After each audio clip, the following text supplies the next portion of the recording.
Hej bloggen! Så er vi tilbage igen. Sorry, vi har været lidt fraværende, men det er fordi vi lige har startet i 1. G på gym, så det er bare lidt hårdt, og der er bare så meget at se til. Der er vildt mange af jer, der har spurgt os, om vi godt vil vurdere festudvalget på vores gymnasium, som hedder Theo. Så det vil vi gøre i den her video, og det er bare pisse fedt, I gider at like og kommentere og subscribe os. Så det må I endelig blive ved med. Ja. Og for første gang i år hold 1.G'erne fælles førfest år på gymnasiet. Hvilket bare var pissefedt! Theo-festerne var der bare sygt god musik og mega lækker alkohol til sygt færre priser. Og bag baren, der stod bare den lækreste fyr.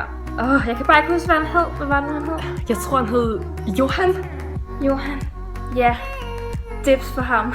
Jeg skal så meget være med i Theo, hvis jeg går sammen med ham på den måde. Bare fucking lækker. Apropos drenge.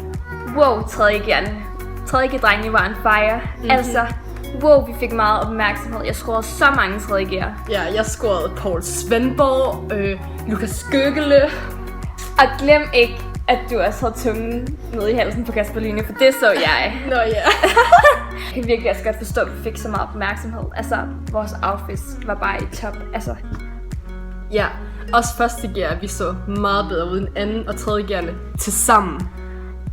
Og her kan I så se de mega sprøde outfits, vi har på.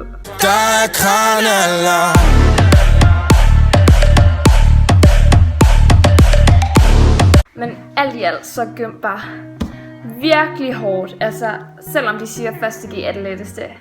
Og festerne, de er virkelig bare det eneste, der sådan holder mig op. Altså, når jeg ligger om lørdagen og har tømmermænd, så tænker jeg bare, hvornår er næste fest?